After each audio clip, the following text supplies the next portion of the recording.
At 29, economist Jeff Sachs had just become one of Harvard's youngest full professors ever.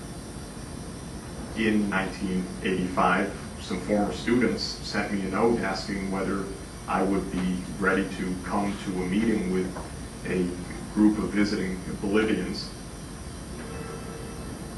The Bolivians had come to Harvard to take part in a seminar on the hyperinflation that was ravaging their country. I was absolutely fascinated, made a few observations. Somebody in the back of the room piped up and said, well, if you think you know what to do, you come to La Paz. They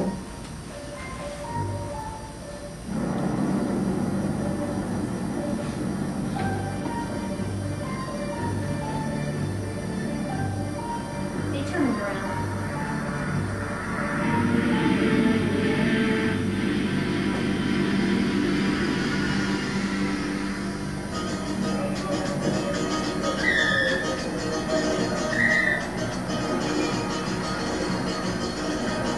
When I got to La Paz in July 1985, the inflation rate was about 60,000%. It was an extraordinary and terrifying thing to see, actually.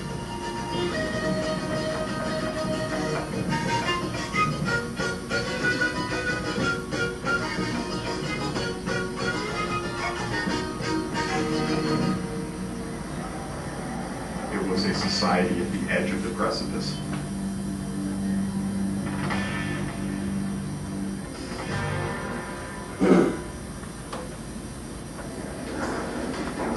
Goni's party did win the election, and he became Minister of Planning. He told the president that Bolivia was running out of time. We told him, you have 90 days before Bolivia's hyperinflation becomes the highest inflation in world history. So he told us, okay, you have 20 days, you have to start working now. There was a big discussion whether you could stop hyperinflation or inflation period by taking gradual steps. This, Sachs was influential in. He's had all this gradual stuff, it just doesn't work. When it really gets out of control, you got to stop it. Like in medicine, you got to take some radical steps, otherwise your patient is going to die. To avoid leaks, they worked at home.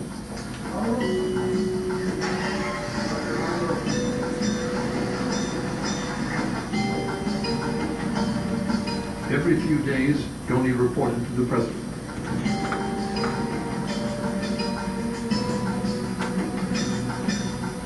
We said, look boys, you got one chance. And remember, as Machiavelli says, all the bad news at once, the good news little by little. So he said, get it all done.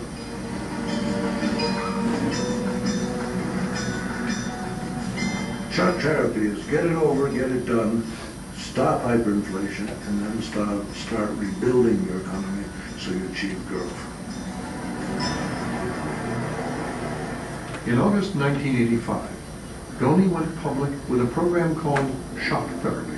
It caught everybody by surprise. It had great credibility. It was a shock. Shock therapy spelled the death of dependency theory. Government spending was slashed. Price controls were scrapped. Import tariffs were cut. Government budgets were balanced.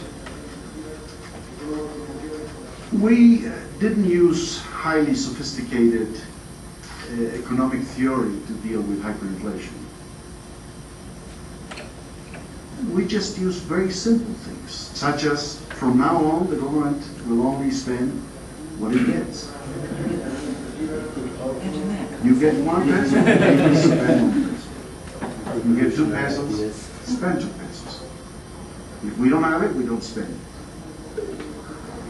No borrowing from the central bank. From the central bank, we have to print money. Shock therapy meant that the price of essentials, transport, food, fuel, all shot up.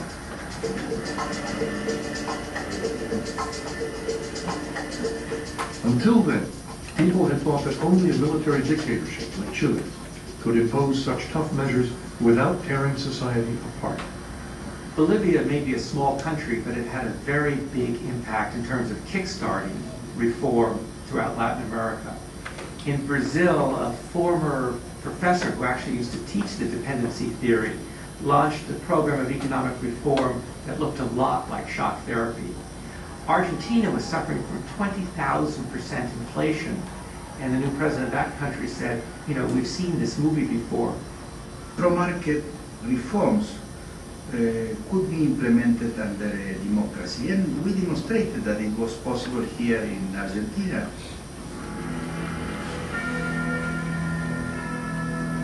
All across Latin America, governments began to sit up and take notice. I think the Bolivian experience did have influence. The fact that we did it in democracy, we did it without great social violence, had impact on economic thinking. Okay. That's pretty much it. They turned it around. Not really. I almost got lynched there 2 years ago. Really? Yeah, I got pictures. Yeah. Well, you can't be perfect, I guess. Yeah. Can macroeconomics reduce poverty on its own? No. Only macroeconomic policies, sectoral policies, educational, healthcare, infrastructure, and social policy, targeted public spending can. Macroeconomic policy, fiscal and monetary, can set the stage for success.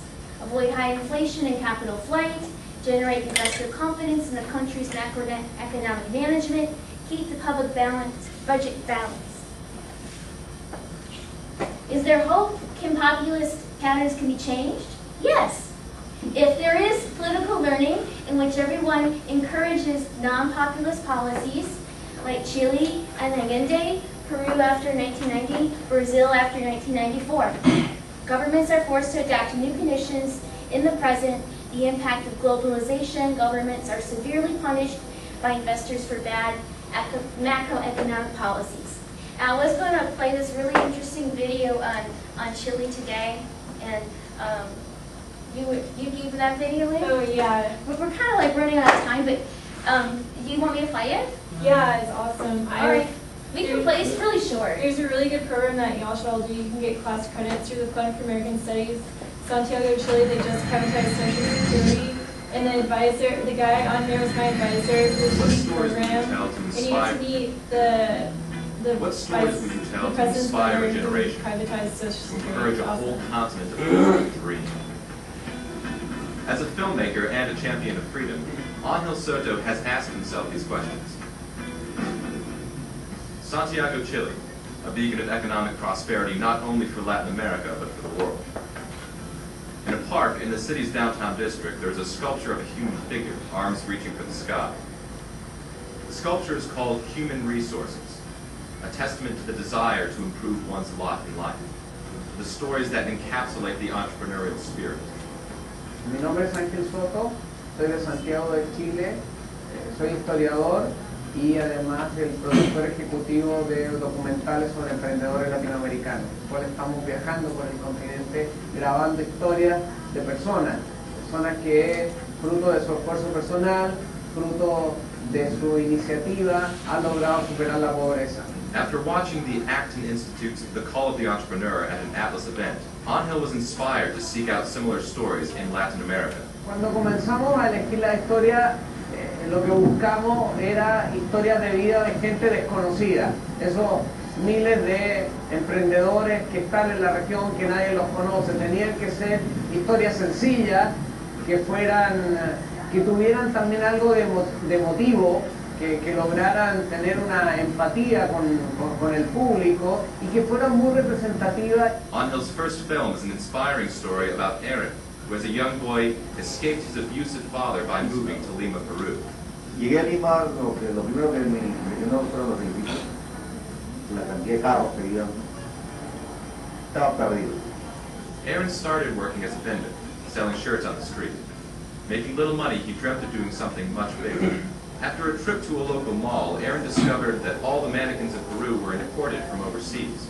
He began producing his own mannequins locally. After years of perseverance, he now owns a successful company that builds not only mannequins, but furniture as well.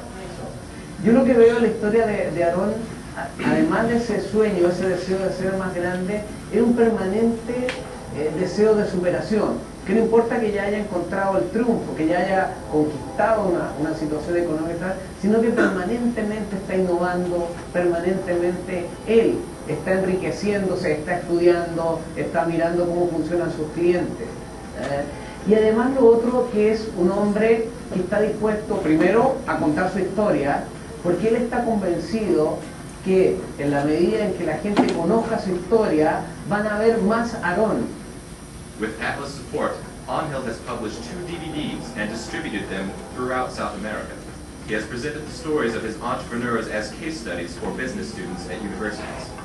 It is Angel's hope that his films will inspire more Latin Americans to improve their lives by becoming entrepreneurs. Alright, that's it.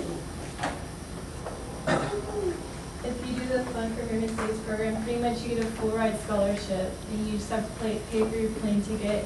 It's 2 weeks over Christmas break, because that's when summer break is for college students over there. And you go to the University of the Andes, and you compare the U.S. Constitution to the Chile one. You get to go to diplomat school. You get to meet the president's brother who privatized Social Security. You get this Chicago boys, economics, all that stuff, and you learn about it. It's the best experience, and you get to interact with all kids all over South America in any age, and you should do it next Christmas. Right. Yeah. Well, thank you, Lorraine. That was awesome.